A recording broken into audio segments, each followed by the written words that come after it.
Ну, экзегезе, герменевтика, это там и тогда, здесь и сейчас. Right, perfectly right. Good job. Абсолютно правильно, молодец. Exegesis, what does that word mean? Что означает слово экзегеза? Well, yes, извлекать. The interpretation of that word is yes, here and now. What does that mean? А толкование, да, этого слова, Here and now, today. What does that mean for us? вот если here now for exegesis, Sorry. Here and then. Thank you. что это означало тогда и там? But the actual meaning of the word is yes, to take Ну, out. To bring out. дословно извлекать или вытягивать. And when we're talking about hermeneutics, we're talking about how to apply that today. А когда мы говорили о герменевтике, это то, как сегодня мы можем это применить. Is there any confusion over those words before we continue our class and keep using them over and over Есть ли у again? кого-нибудь какая-то путаница, недопонимание двух этих понятий? Перед тем, как мы пойдем дальше. Okay. Экзегез, да? Экзегез, да? Это значит то, что было, то есть мы должны понять то, что еще Господь Бог хотел тем людям сказать, да? А потом мы должны применить это для себя, да? Да, так, да? Yeah. And maybe even a different way to say the same thing is we want to find out what the original author wanted to say to the original people. То есть, ну, то же самое мысль, но немножко другими словами. Мы хотим узнать, что человек, писавший это, хотел конкретно донести до тех людей, кому он это писал. Because I believe very strongly that God knew this was how the Bible would come together. He knew that we'd be reading it 2,000 years later. Я искренне верю, полностью верю в то, что Бог все знал. Он знал, что Библию, как Библию соберут вместе, какие книги соберут вместе, что она дойдет до нас сейчас, 2000 лет спустя. But the authors didn't know that. Но авторы этого не знали. So what did they mean? What were they trying Поэтому to мы say? пытаемся узнать, что они имели в виду, что они пытались сказать тем людям. So another thing we talked about, so important, is we've got to start with exegesis. И мы говорили вчера об одном важном моменте. Начинать всегда нужно с экзегезы. That's our starting point. Это всегда наш начальный пункт. Can't start with what it means to me before we know what it meant to them at that time. То есть не нужно начинать с вопроса, что для меня это значит, не спросив, что для тех людей это значило. All right, I'm excited about today. Ну, то есть я очень рад, в таком волнении радостном нахожусь от сегодняшнего урока. Are you excited? А вы? Испытываете радостное волнение? There are things. Okay, I just like this picture, Мне просто нравится. partly because I made it. Знаете, потому что я ее нарисовал. No, I didn't draw it. Да, не мне не нарисовал, я ее составил. I took another picture and put my own words in Я it. как бы взял уже другую картинку, но подставил слова, сам придумал. And that's called, what is that called? Как это называется? Eisegesis. Это айсогеза, айсогеза или исогеза. I saw the picture, I don't even remember what the other words were on there. Просто я увидела вот эту картинку где-то, там на указателях были другие слова, я даже не помню, что там было And I нарисовано. asked, what does this mean for my class? И я спросила себя, а как я могу применить это для наших занятий? Как что это для нас может означать? That was bad. Это It's bad of me. плохо, нельзя так поступать. All right, very quickly, let's start with just challenging ourselves to think about scriptures exegetically. А теперь давайте постараемся заставить себя думать о Писании экзегетически. How many animals did Noah bring on the ark? Сколько животных Ной завел в ковчег? Not all together. What do we know? What do we say? Хорошо, ладно, я не имею в виду, поймите, я не имею в виду вообще. А что мы знаем о количестве животных, которых Ной заводил в ковчег? Чистых было по 7 Seven, пар, а нечистых по 2 пары. What do we teach children? А детям мы как говорим? 2 by 2. Обычно, да, по паре, да, каждый звали. And we grow up, if you grew up in the church or been around the church, hearing 2 by 2, 2 by 2. Если вот вы давно в церкви или давно кто-то, может кто-то на детские занятия ходил, вот вы слышите, каждый звали по паре. But that's not true. Но это не так. We have oversimplified the story. Мы чересчур упростили эту историю. And then we miss part of the story when we do that. А когда мы упрощаем историю, мы, можно сказать, упускаем и большую часть истории. Just like the apple in the story of Adam and Eve. Это как история с яблоком в Эдемском саду об Адаме и Еве. We don't know what fruit it was, Мы не but we знаем, say often that it was an apple. что это был за фрукт, но часто люди говорят, что это было яблоко. And that actually does distract people when they're like, really, an apple? Вы They're знаете, missing the point of the story. этим самым вы можете отвлечь человека от главной мысли этой истории, потому что он начинает думать, да, яблоко, правда. And it detracts from the point. И это его отвлекает от главной мысли. Those are just 2 little ones I was thinking about this morning. Да, такие мелкие такие моменты, которые сразу приходят What на does the text say? We should say what the text says. Мы должны говорить только то, что говорится в тексте. Okay, we are going to talk about barriers to interpreting the Bible. Мы поговорим о некоторых препятствиях на нашем пути в толковании Библии. Let's read 2 Timothy 2:15. Давайте прочтем 2 Тимофею 2:15.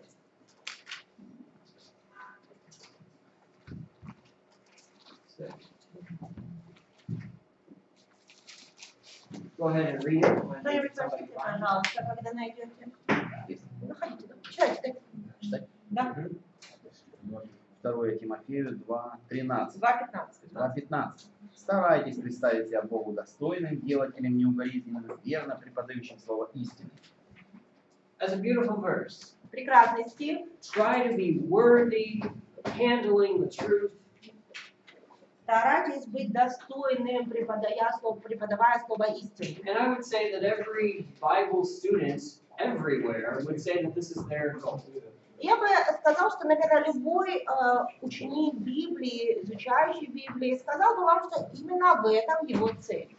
But there are natural barriers that stand in our way. Но есть некоторые естественные препятствия, которые стоят у нас на пути. And we're going to talk about them. Мы о них поговорим. What ideas do you have? What natural barriers get in the way of us reading the scripture and understanding? Ну, поделитесь, может быть, своими мыслями. Как вы думаете, какие есть препятствия на пути того, чтобы мы, читая Библию, сразу ее понимали? Culture. Культура, правильно. Language. Good. Язык.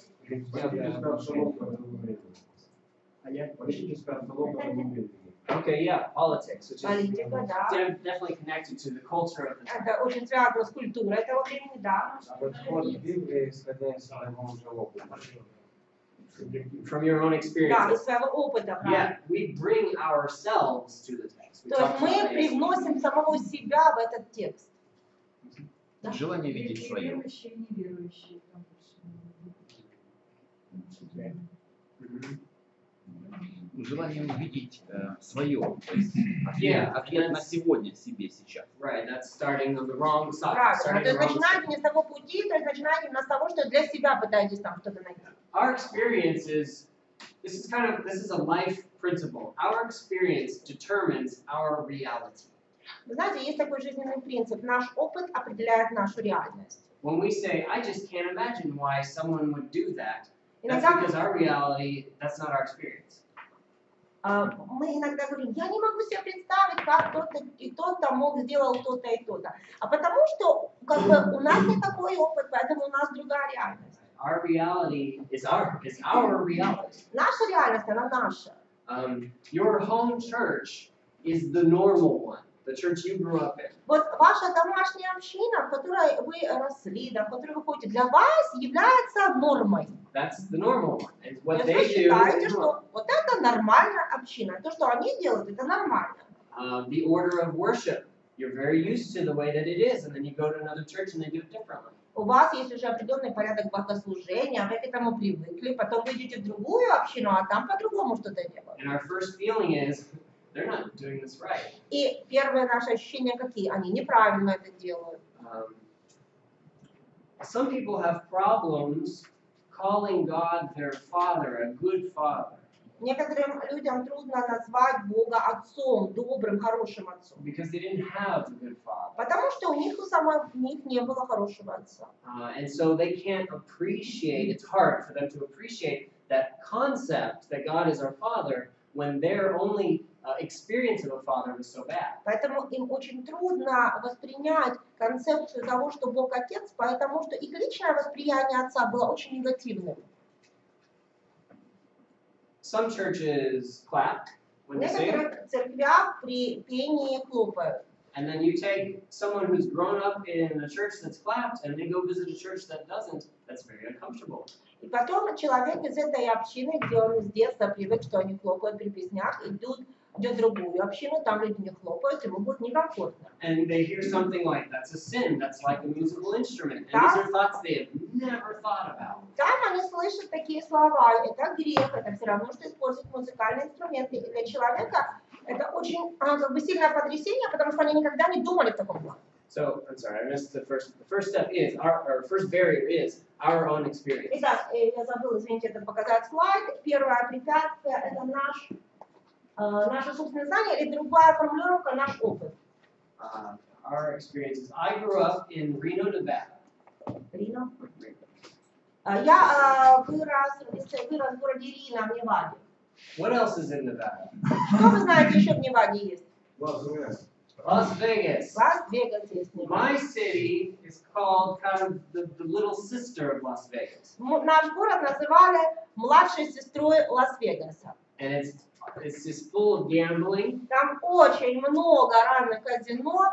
And we had many people in our church who worked for the casinos in some way. И в нашей церкви было много очень людей, которых работа была связана каким-то образом, тем или иным образом с казино.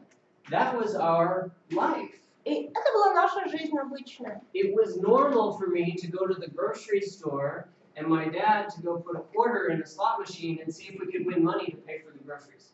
Вы знаете, для нас было нормально пойти в продовольственный магазин, при том, что мой отец походит к игровому автомату, который стоит, бросает несколько копеек для того, чтобы посмотреть, не выиграет ли он деньги, которыми мы сможем оплатить нашу покупку. We didn't think anything about that. Мы не считали в этом вообще что-то зазорное. That was the experience, my experience in Reno. Это был наш опыт, это была наша жизнь в Рино. Then I moved to Texas. А затем я переезжаю в Техас. They have different feelings about gambling.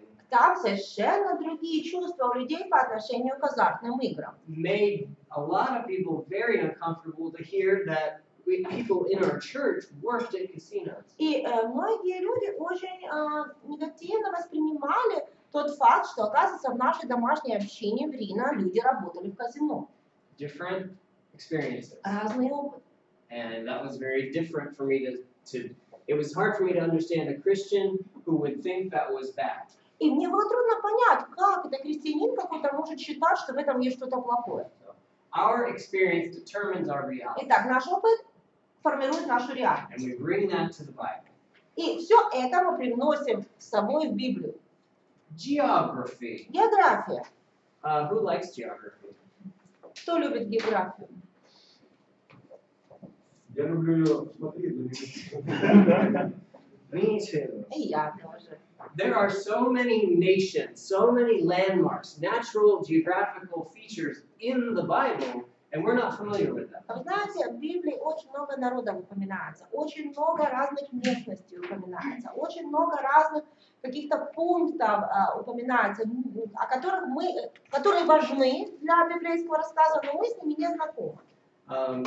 There's many times in the Old Testament where we read, they built this altar and it is still there today. В Ветхом Завете, например, часто встречается фраза «они построили жертвенник, и он там по сей день». That's not true anymore. Но ведь это уже не так. That was true for them. Для них это было так. It's something that they could look at, they could relate to. We can't В do то that. время они могли посмотреть, подойти, они могли ощутить как-то вот что-то рядом с ним. Мы этого ничего не можем. When you hear the Sea of Galilee, Когда вы слышите фразу «Галилейское море», what do you imagine? что вы представляете? This is what I imagine. Вот, например, что я представляю. First of all, I imagine one story, basically. А прежде всего вспоминаешь одну историю. Secondly, I always imagine some kind of cartoon or painting.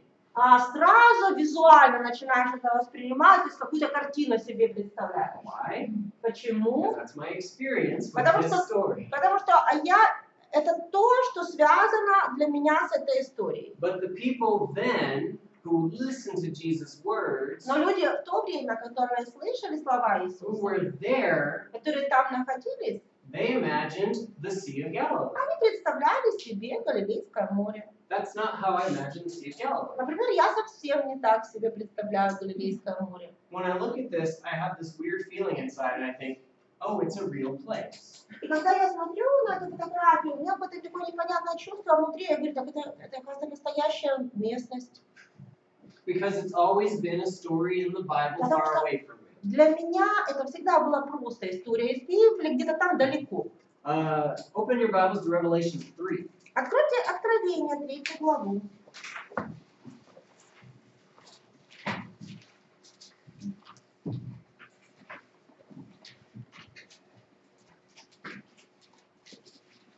We have a very familiar scripture to a lot of people, Здесь есть очень знакомое место для многих людей, where John is recording the words to different churches. где Иоанн записывает слова, адресованные разным церквям. All right, somebody read, please, 15 and 16. Кто-нибудь прочитайте, пожалуйста, стихи 15 и 16. Знаю твои дела, ты не холоден, не горячий. Если бы ты был холоден или горячий, но как ты тепл, а не горячий, не холоден, то извергну тебя. All right. Is everybody familiar with these words? Все знакомы с этими словами? Probably most people. Я думаю, большинство. How do we usually talk about hot and cold? Как обычно мы говорим о том, что здесь означает What is a холодный, hot что означает What is a горячий. cold Christian? Что такое холодный христианин и что такое горячий христианин? Ну, активный и неактивный. Okay. Хорошо. Еще верующий и Который приводит людей к Богу активно. And a cold А холодный, person is а what? холодный какой? Который Который не номинально. плохо, не хорошо. Просто номинально. Okay. Okay. Это просто как зеркальность. То есть либо ты с Богом, либо ты не с Богом. Okay. Либо нельзя быть посредником. So God is saying, То есть Бог говорит, I wish that you were on fire, that you were a passionate Christian, я бы хотел, чтобы ты горел, чтобы ты был страстным христианином. or I wish you were nothing at all. Или я хочу, чтобы ты вообще тогда никем уже лучше не был. Because being in the middle, being a lukewarm Christian is disgusting. Потому что быть посредине, таким теплым христианином, вот это отвратительно. But let's stop. Так, действительно, он говорит, давайте Let's think остановимся about и this. подумаем. What are we talking about? What's our point right now? О чем мы сейчас с вами говорим? Какая сейчас наша тема, мысль наша? Geography. География. Geography. Something that the readers would have understood, Это something we нечто do not understand. понятное читателям того времени и непонятное нам To сегодня. whom was Paul writing? Кому пишет здесь Иоанн? Yes, the Christians in Laodicea. А христианам в Ладикии. Where was Laodicea? Где находилась Ладикия? Here it is. Вот она находилась. Laodicea is here. Вот здесь Ладикия.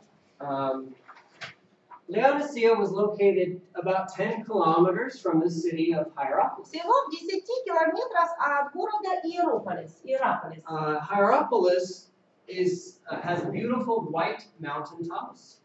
В Иерополе было очень красивые горы с такими белоснежными вершинами, белыми вершинами. Yes, but it's not snow. Но не снежными, а просто Because белыми. then and today, Hierapolis is known for its hot springs. А почему? Потому что и в то время, и до сих пор Иерополис известен своими горячими источниками. And so from a distance, you can see these white hills and white mountains because of the minerals that have built up. Поэтому издалека можно увидеть вот эти белые либо возвышенности, либо даже такие равнины белые. Это все минералы, отложения, которые появляются от этих горячих источников. Very beautiful, and people still go and enjoy them today. Это очень красиво, люди по сей день пользуются вот этим Okay. благом. In the other direction, we have the city of Colossae. В другом направлении от Ладикии находился город Колоссы. One of the things Colossae was known for was its cold springs. Колоссы, наоборот, город известный своими холодными источниками. Water that came from deep, deep, deep in the ground and was Это really были cold and refreshing. воды, которые били из очень глубоких источников. И поэтому они были очень холодные, вода была очень холодная и свежей. Laodicea was different. Ладикия отличалась от этих городов. Laodicea had no natural water source. У Ладикии не было природных источников воды.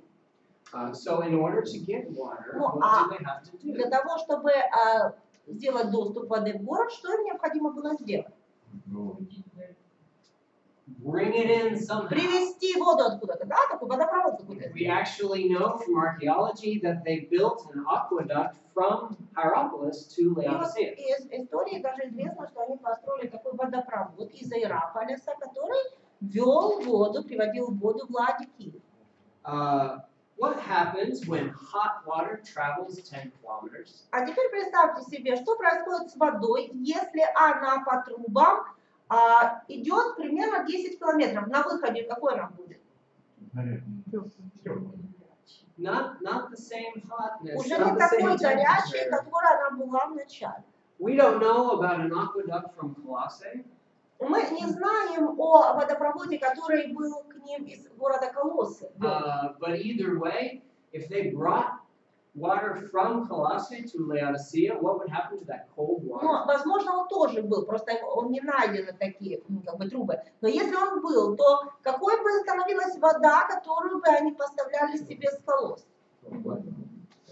That is, it is lost what's made it special. То есть вода в процессе теряла то, что делало ее особенной. So when John wrote these words, the Christians of Laodicea could look up one direction and see the hot springs of Hierapolis. Представьте себе, когда эти слова написаны в Ладикийской церкви, ведь ладикийцы, они могли посмотреть на Иераполь и видели там горячие, прекрасные источники с одной стороны. And it is believed that they could also look the other direction and see Colossae.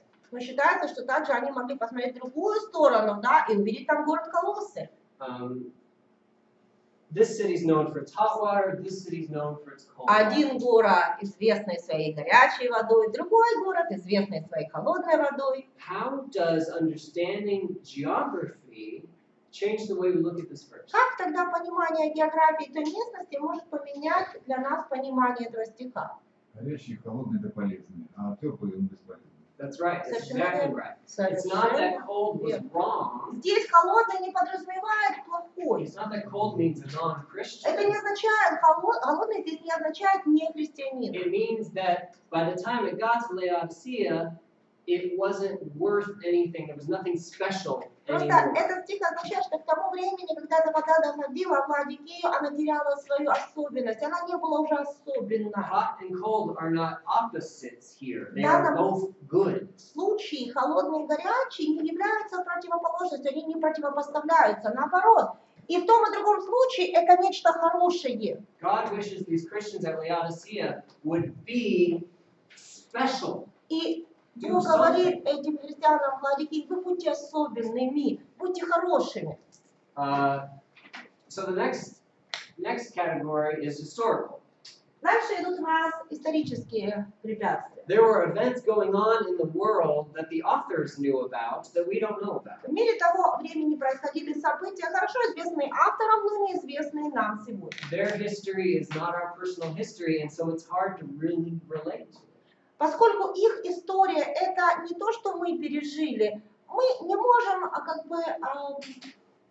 понимать настолько же хорошо то, что понимали они.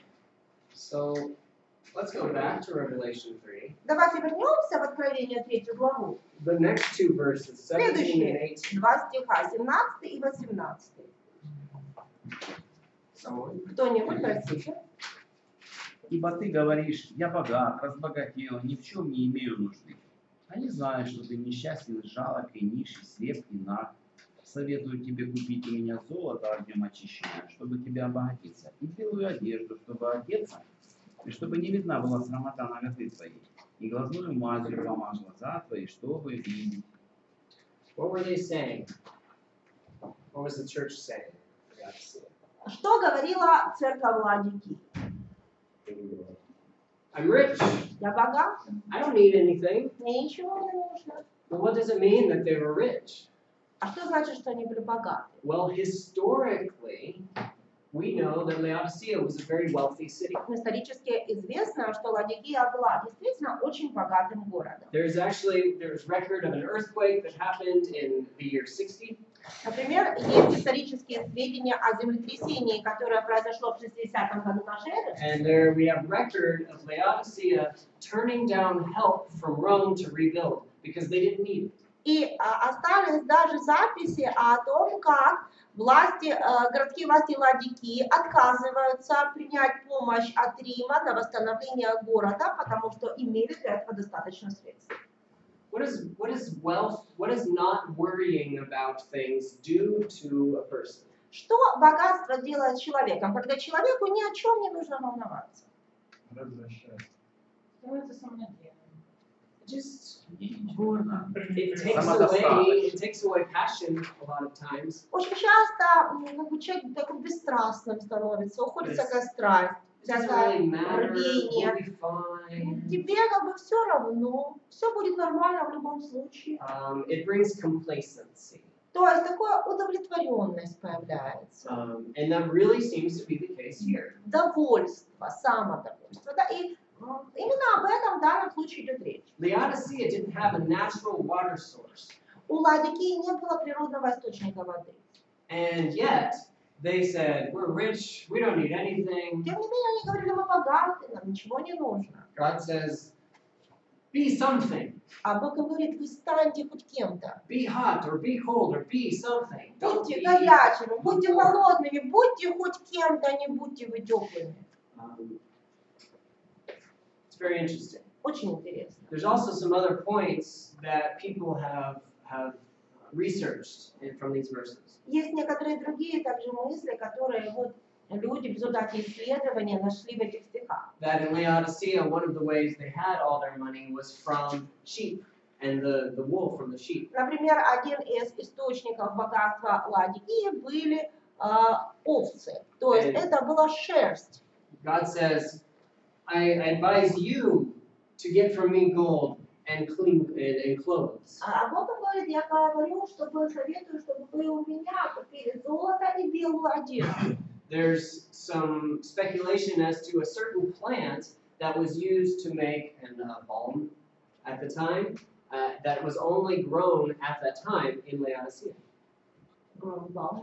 Yes, the plant that made the balm. Вот также известно, скорее всего, о том, что в Ладикии был своеобразный как бы завод по производству мази, и растение, с которого делалась эта мазь, росло только в той местности.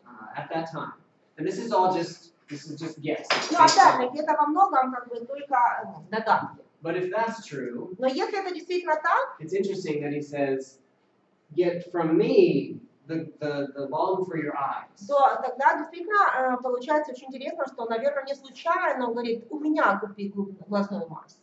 They're saying, yes, we're Christians, but we don't need God. То есть, по сути, эти люди говорили, мы христиане, но Бог нам не нужен. We're fine how У we нас are. и так все хорошо. And of course they didn't say that in words, just like we would never say Ну, that. понятно, что они в открытую так вот прямо не заявляли такое. Мы бы тоже с вами никогда такого открыто не сказали. But history helps us understand verses in a way that we wouldn't understand otherwise. Но история помогает нам понять стихи так, как мы никогда бы не поняли их, не зная ее. But history doesn't just help us understand these verses. Но история помогает нам понять не только эти стихи. History helps us understand the people who were there at that time. Она помогает нам понять еще и людей, живших в то время. The events going on at the time influenced people in a certain way. События, происходившие в мире в то время, влияли определенным образом и на людей. A Jew in captivity in Babylon would hear the message of Jeremiah much differently than we hear the message of Jeremiah. Еврей, находившийся в вавилонском пленении, слышал слова пророчества Иеремии слушал совсем не так, как мы сегодня их слушаем. because it's so personal. Для него это было очень личным. We can't relate to those feelings they have. Мы сегодня не можем испытать те чувства, которые испытывал он. I need someone younger than 25 Мне нужен человек младше 25 лет, to tell us very, very shortly который нам сейчас может очень кратко the сказать, story of the prodigal son. очень кратко рассказать историю о блудном сыне. Кто может младше 25 лет историю рассказать о блудном сыне очень быстро? Don't be afraid. Не бойтесь. Ну, был человек, у которого было два сына. Один из них, младший, попросил, сказал отцу, чтобы тот разделил имущество и дал ему часть, которая принадлежит ему, которая после смерти отца должна принадлежать ему. В итоге отец разделил, дал ему, тот пошел, прогулял, вернулся, когда все уже все потратил, вернулся, потому что выгодная ситуация уже была. Я вернулся, решил быть уже хотя бы наемником, но вернуться уже не сыном, а хотя бы наемником в доме отца. Ну, отец его принял и все принял. Very good. Очень хорошо. There was a study done by a professor, a Christian professor. Один христианский профессор провел исследование. He asked 100 people to Опрос. retell the prodigal son. Опрос, в котором он попросил более 100 человек пересказать историю о блудном сыне. They were all ethnically diverse, Он выбрал разные этнические группы, different backgrounds, людей с совершенно разным прошлым, but they were all living in the U.S. They were но они Americans. все жили в Америке. Да. Out of 100 people, Из 100 человек only 6 people mentioned something that you forgot to mention. только 6 человек упомянули один факт, о котором вы тоже забыли упомянуть. Anybody know what it is? Кто знает? Автор. No. Нет. Что он уехал? Why did the son lose everything he had? Почему сын потерял все, что у него было? На что он это потратил? Почему? What happened in history at that time? Что произошло в истории того времени? Происходило в истории. There was a famine. Был голод.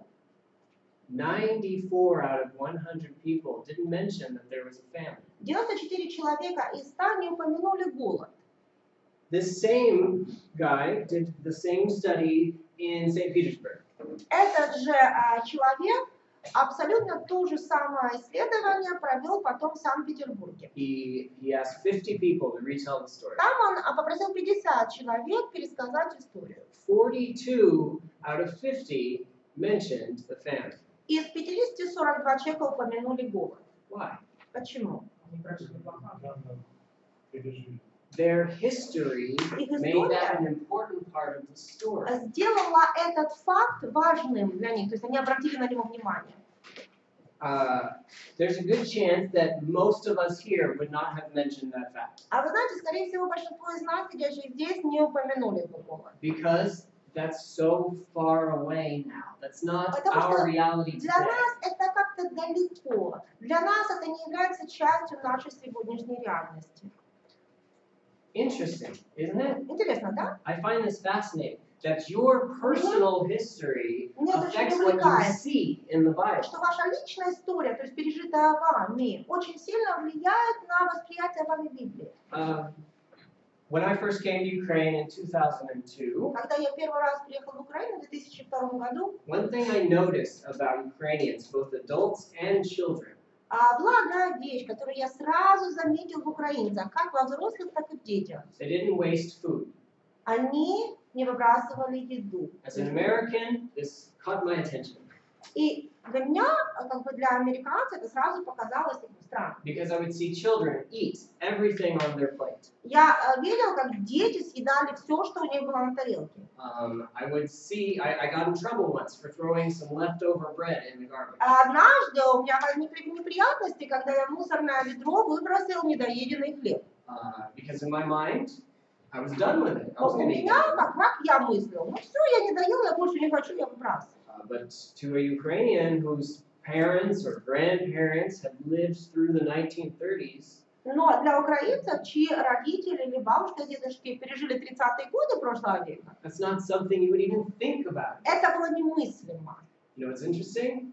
Вы знаете, что интересно? I see lots of people here throw food away today, Сегодня я вижу, как многие люди здесь выбрасывают. 13 years later. Всего 13 лет прошло. It's just everywhere. И это повсеместно. I'm used to being full. I'm used to having all these Человек options. привык, что он не голодный, что у него все есть. And that affects how we relate to food. И это даже повлияло на наше отношение к еде. And you all are doing very good at following us in our footsteps. То есть вы очень хорошо идете по нашим стопам.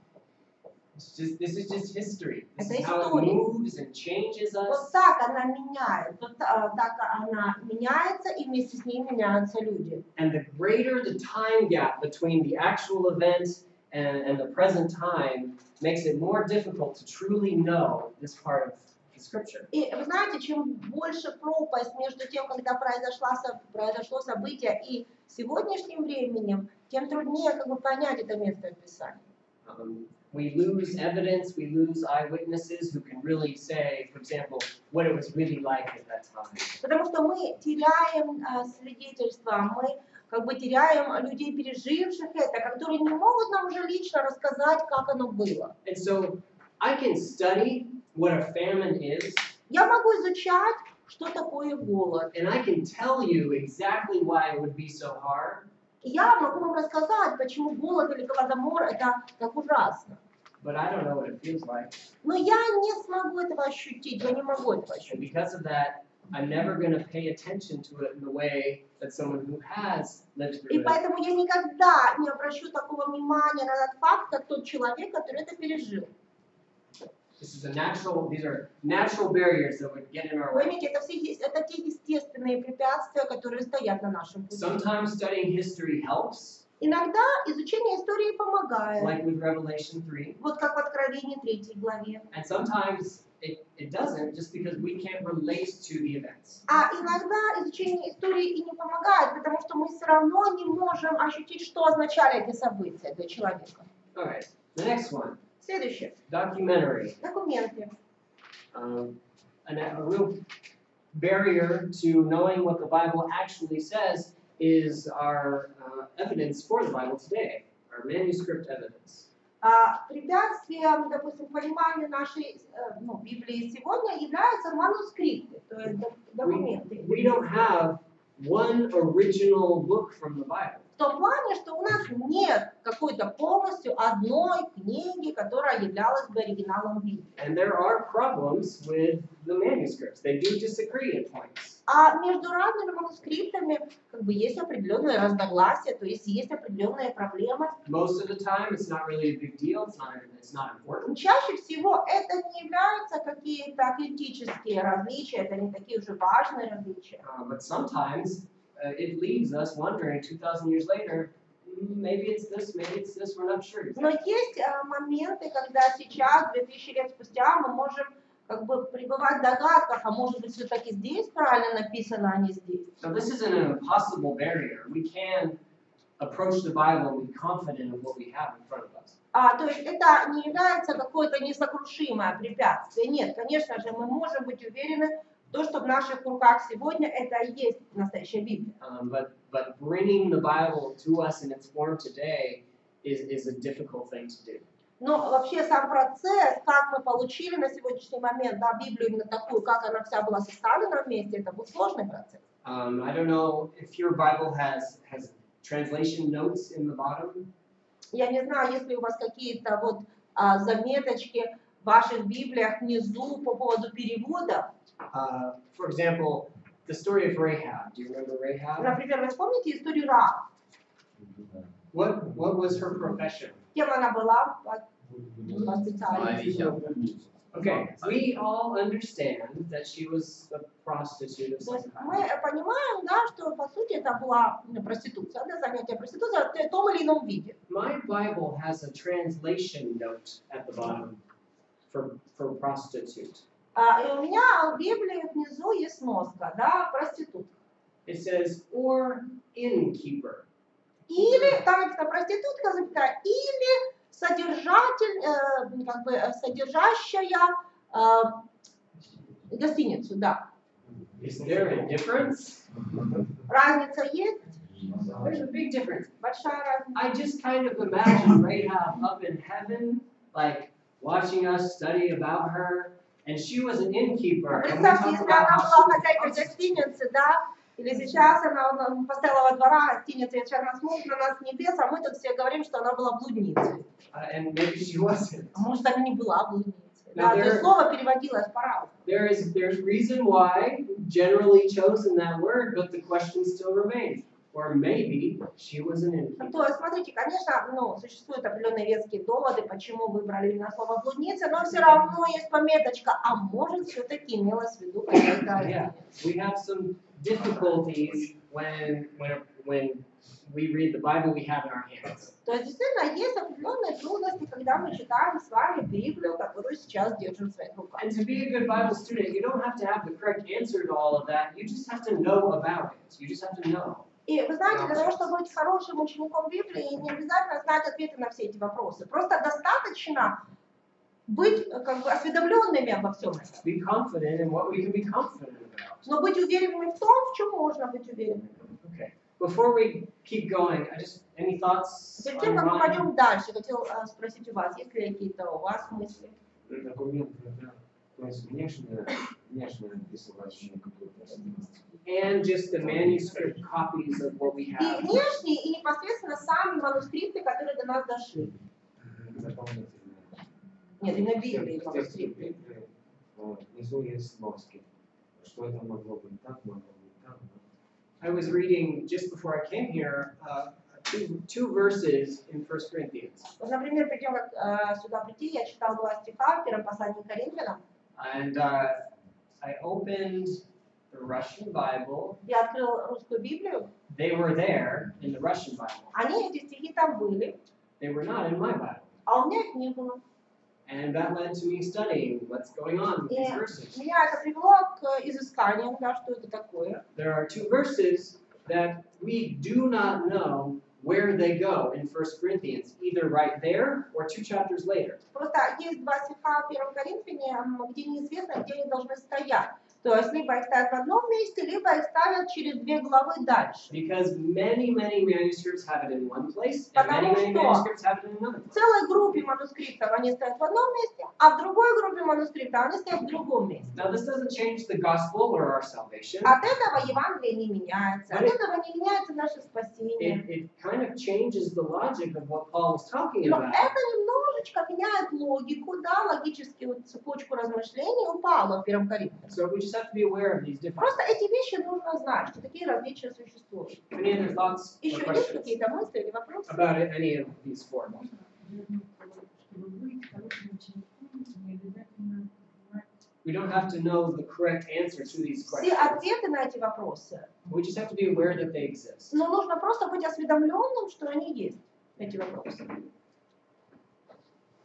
Okay. Number 5. We are just not critical readers and thinkers today. We've lost the ability. Вот, как бы мы не являемся, на сегодняшний день мы перестали быть именно критичными читателями. We've lost the ability to not only read well, but to think well. То есть мы утратили вот это свойство не только правильно, хорошо читать, но и мыслить хорошо.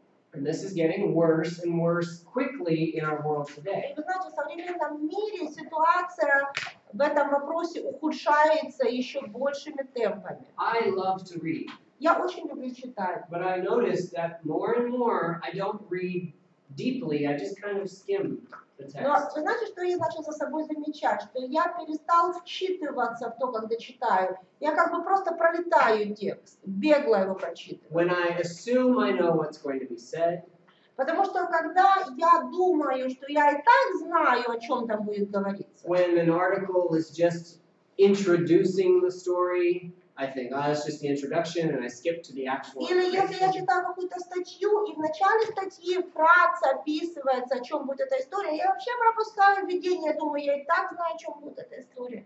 Why? Почему? Why do you think I'm like that? Как вы думаете, почему я так поступаю? Not exactly. I mean, no, not exactly. Не совсем лень. Why? Почему? Why? Очень много информации, и тем меньше времени. Yes, that's more in the right direction. Ну, это более правильно. I blame Steve Jobs. Я все на Стива Джобса валю.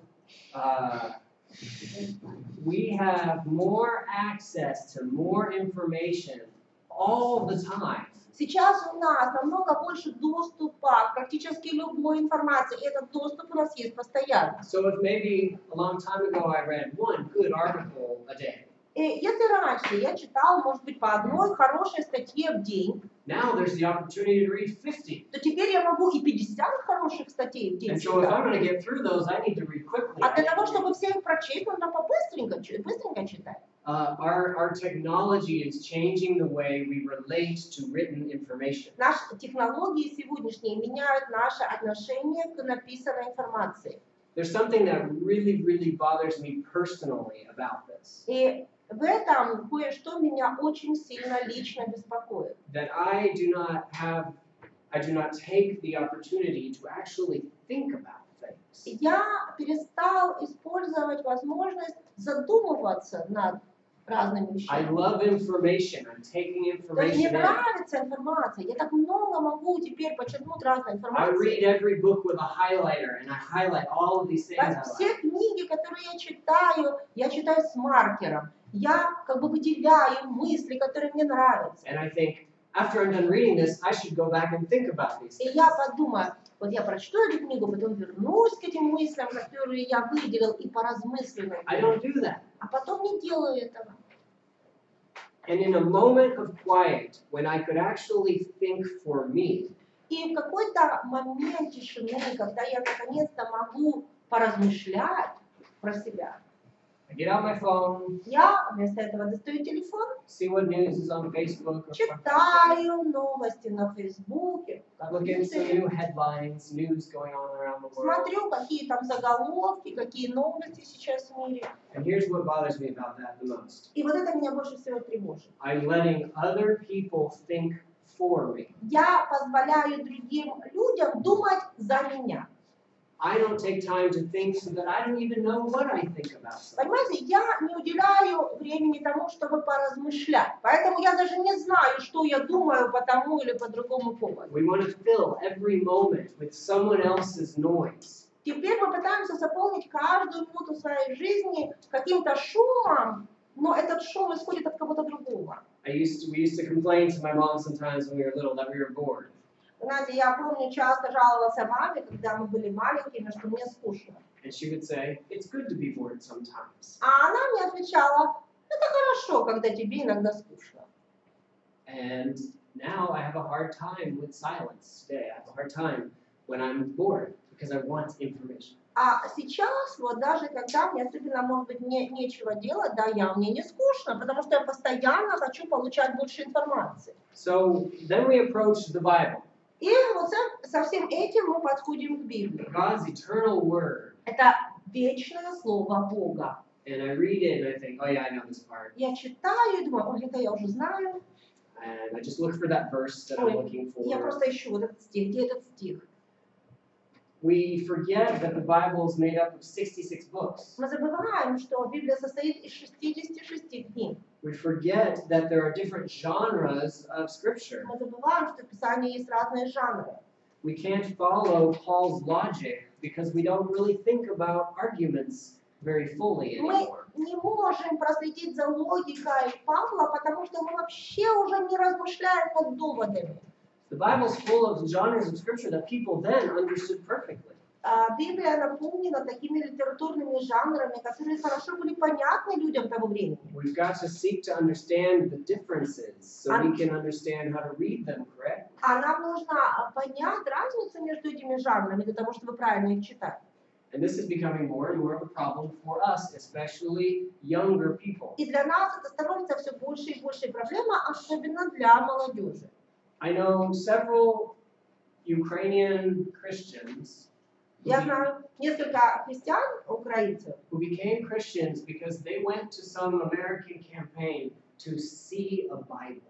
которые стали христианами в результате того, что они побывали в какой-то американской компании, и пришли они туда просто для того, чтобы увидеть Библию. They'd never seen a Bible before. They'd heard about it for Они years. ее никогда в глаза не видели, они только слышали до этого. In this little box, В этой маленькой коробочке I have every Bible ever written in every single language. у меня есть все Библии, которые только существуют, переведенные на все языки, перевод которых только есть. So I approach this differently than someone who is seeing the Bible for the first time. Поэтому я отношусь к этому не так, как человек, который первый раз в жизни увидел Библию. It's my personal recommendation that you don't use the Bible on a phone or on a device. И я вам лично хочу дать от себя совет. Не пользуйтесь Библией в электронном виде, на телефоне или на планшете. Because it changes the way we relate to the information. Потому что это будет менять вам ваше отношение к информации. When I open this, there are Когда two я pages открываю in front эту of me. книгу, передо мной две страницы. And I see a verse here, and I can look over here. What are we talking about? Я Before вижу this, after стих, this? и я могу посмотреть на противоположную страницу. Я вижу, где об этом говорится. The longer I have a certain Bible, I remember where on the page that Чем дольше information. у меня одна и та же Библия, тем лучше я запоминаю, на какой стороне страницы тот или иной стих. I still sometimes will use the Bible on my phone, Иногда я использую все равно Библию на телефоне. but I don't want to be taken over by the culture that is trying to change my brain and how I read the Bible. Я не хочу, чтобы эта культура одержала надо мной победу, потому что эта культура пытается поменять мое мысленное отношение к информации, в данном случае к Библии, когда она уже в другом виде. And the only way you're going to do that is by choosing to do what's more difficult. И единственный способ, как вы можете бороться против этой культуры, это выбрать более тяжелый путь. Bring the heavy Bible with you and not your phone. Носите с собой свою тяжелую Библию. Choose to get that out when you can get something, when you can get your phone out. То есть изберите лучше этот путь, когда на самом деле легче было бы вытащить телефон. Okay. Before we start our next one, I would like to take our break now. А перед тем, как идти к следующей теме, я бы хотел сейчас прерваться на перерыв. So let's, 15 minutes. На 15 минут. Скажите, а вот эту книжку можно с маркером читать? С маркером можно ее читать? Да. It will stay with you. Это вам книга, она у вас останется.